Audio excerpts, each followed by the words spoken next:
bueno, los profesores nos advertían que estas cantidades no eran un cociente, sino una notación. Pero, sin embargo, uno ve rápidamente, por ejemplo, aquí la regla de la cadena, cómo es como si se cancelaran los dx y obtenemos la derivada de una composición de funciones de manera formal, digamos, algebraica, gracias a la notación de Leibniz.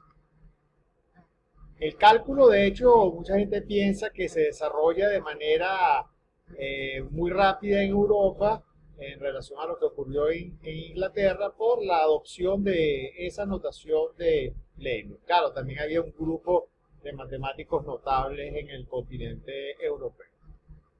Aquí vemos también otra de las ideas fundamentales de Leibniz, es lo que se llama el triángulo de Leibniz, es la función cuadrática de nuevo la que tenemos acá y se forma este triángulo que cuando yo aproximo el punto A este punto acá, cada vez este cociente delta I sobre delta X se aproxima arbitrariamente a la derivada y Leibniz de hecho pensaba que la derivada era lo que era el cociente de ese triángulo infinitesimal que se formaba usando el concepto de infinitesimal, concepto o idea de infinitesimal.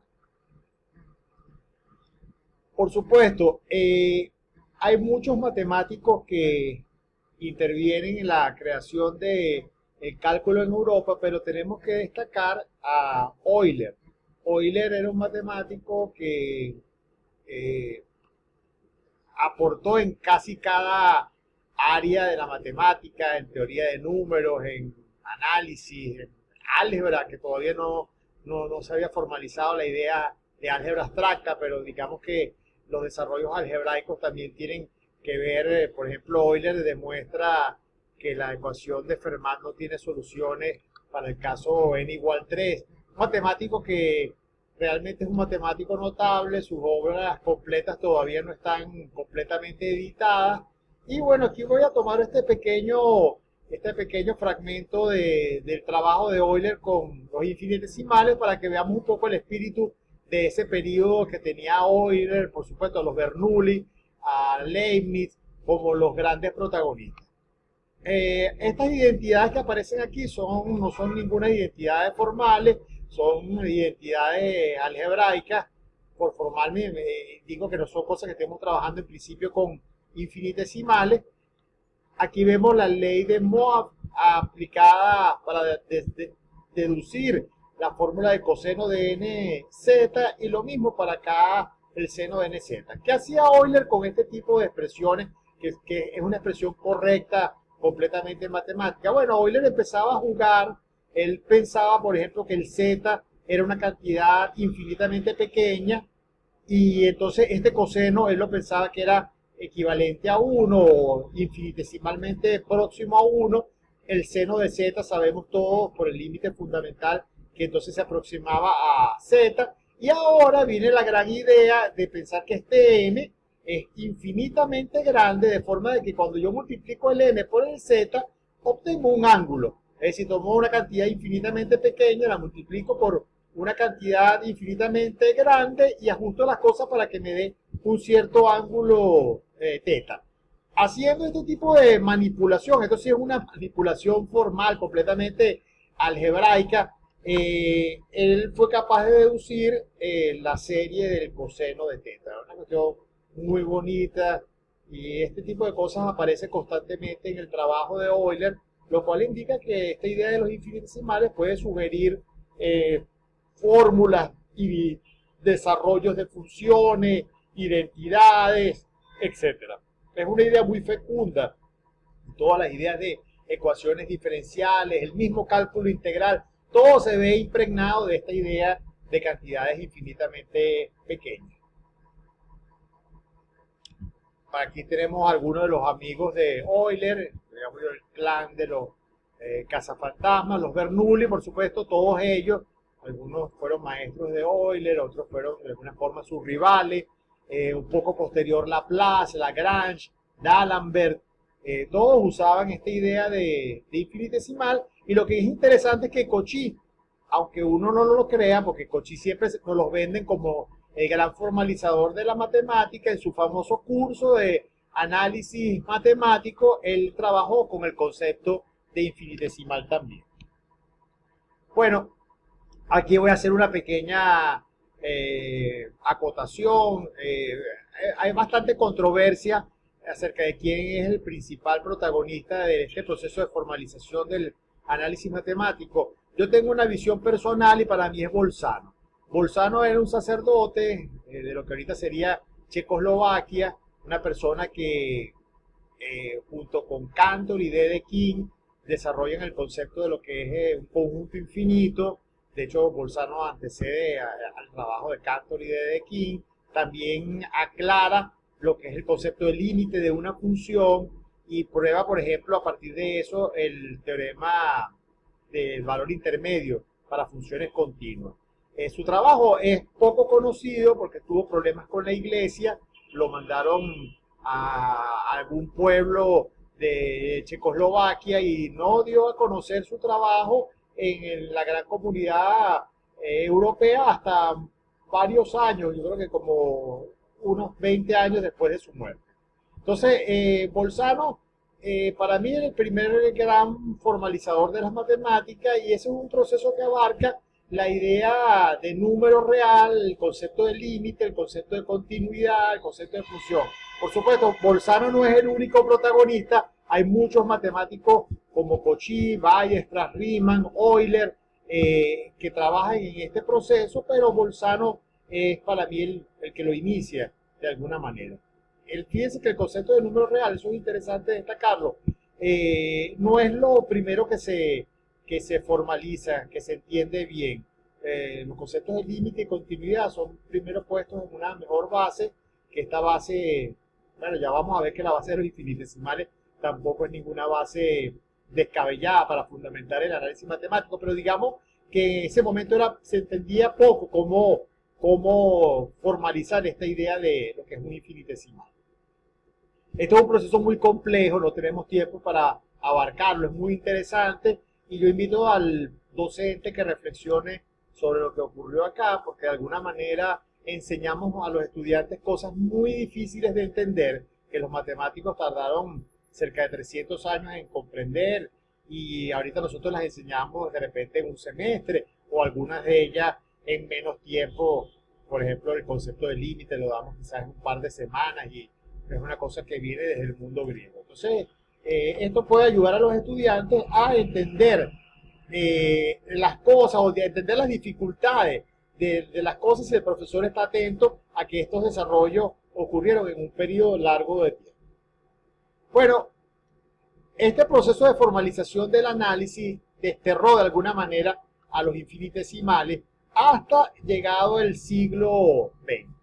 Entonces, aquí voy a discutir rápidamente, porque no nos queda mucho tiempo, cómo construimos los sistemas numéricos con los cuales usualmente trabajamos. Se parte de n, por ejemplo, con la axiomática de Peano, o sencillamente se considera que los números naturales, como pensaba Kronecker, son unas entidades que conocemos desde dados por Dios o son intuitivamente plausibles su existencia, y se llega a los reales a través de un proceso que es más o menos similar, o sea, se hacen clases de equivalencia en productos de cada uno de estos conjuntos. O sea, yo tomo el producto de n con n para conseguir z y defino una clase de equivalencia o una relación de equivalencia. La relación de equivalencia que se define que un par AB está relacionado con un par CD si solo si ocurre que el producto de A con D es igual al producto de B con C. Esto tiende a capturar como la idea de proporción y bueno, de hecho esto es para formar Q, no es para formar Z, disculpen, o sea, es para formar Q. Y fíjense, aquí hay un ejemplito, el par 1, 2 está relacionado con el par 2, 4 porque 1 multiplicado por 4 es igual a 2 multiplicado por 2 y entonces vemos que la relación perfectamente captura pues la idea de que uno está en relación a 2, lo mismo que 2 en relación a 4. Y esa es como la idea de fracción. Entonces uno dice, bueno, voy a retroceder, uno dice que esto es una relación de equivalencia en Z cruz Z, por supuesto uno tiene que sacar el cero, acomodar las cosas para que podamos definir la cuestión bien, pero no voy a entrar en esos detalles. Y esa relación de equivalencia induce clases de equivalencia, eso es lo que se llama el espacio cociente.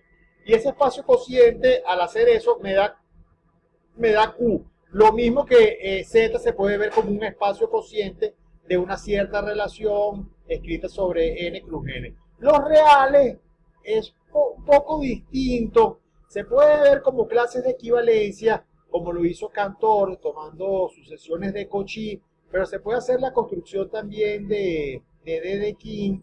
Y hay como más complejidad que este esquema. Este esquema para los reales no se traslada linealmente, pero eso lo que indica es que R es un conjunto bastante complejo. R es un conjunto, yo siempre le digo a las personas que los reales es el conjunto más importante de la matemática, pero que es un conjunto muy difícil de entender. Ok, entonces una vez entendido ese proceso de que siempre hay una relación de equivalencia, vamos a tratar de ver cómo sería la construcción de este conjunto de lo que vamos a llamar los hiperreales, que de alguna forma intuitiva serían los reales unidos con las cantidades infinitamente pequeñas y las cantidades infinitamente grandes. Pero también se puede aceptar combinaciones de una cantidad real más una cantidad infinitamente pequeña, etc. Muy bien. La base para la construcción es considerar el conjunto de todas las sucesiones reales. Yo voy a considerar todas las sucesiones con el A sub n perteneciente a R. Por supuesto, el n es una sucesión, vale 1, 2, 3, etc. Esas sucesiones claramente se pueden sumar, con sumar término a término la sucesión y obtengo una nueva sucesión, y se pueden multiplicar. Los que han estudiado álgebra pueden chequear que ese conjunto de todas las sucesiones con estas operaciones 1 y 2 forman lo que se llama un anillo algebraico. Pero yo quisiera tener algo más que un anillo. Quisiéramos obtener finalmente un cuerpo que sería el cuerpo de los números hiperreales. Aquí ya aparece un pequeño problema, que es que aparecen divisores de cero. Yo puedo tener dos cosas que son distintas de cero y su producto me puede dar cero. Aquí yo doy un ejemplo muy sencillo. Tomemos dos sucesiones, una que vale 0, 1, 0, se van alternando, y la otra igual, pero arranca esta en 1, fíjense que esta arranca en 0, y se van alternando igual. Cuando yo multiplico estas dos cosas, de acuerdo a la ley de composición interna que tengo aquí definido, bueno, es fácil darse cuenta que el producto es 0, pero sin embargo esta sucesión no es 0 y esta tampoco es 0.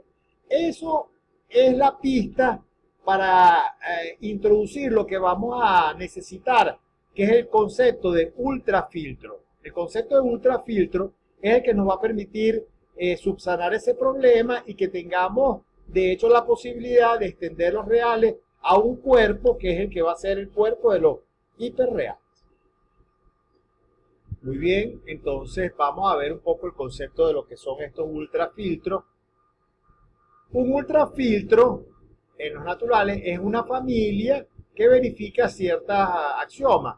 El vacío no está en esa familia. Si A y B pertenecen a la familia F, su intersección es un elemento también de F. Si A pertenece a F y A está metido en un conjunto B, el B, que es más grande que A, también se le obliga a que pertenezca a F. Y esta condición, estas tres condiciones es lo que se llama un filtro en matemática. Esta última condición es la que le da la característica de ser un ultrafiltro. Es que si yo tomo cualquier conjunto, entonces A o su complemento pertenecen a él. Es decir, que hay una especie como dicotomía. Si yo tengo un ultrafiltro y tengo un subconjunto, ese conjunto o su complemento deben pertenecer al ultrafiltro. Bueno, vamos en primer lugar a hablar un poco de la existencia de estos ultrafiltros. Fíjense que hay un filtro que es el filtro de Frechet, que es importante en nuestra discusión, que se define muy fácilmente. El filtro de Frechet son todos los conjuntos de los naturales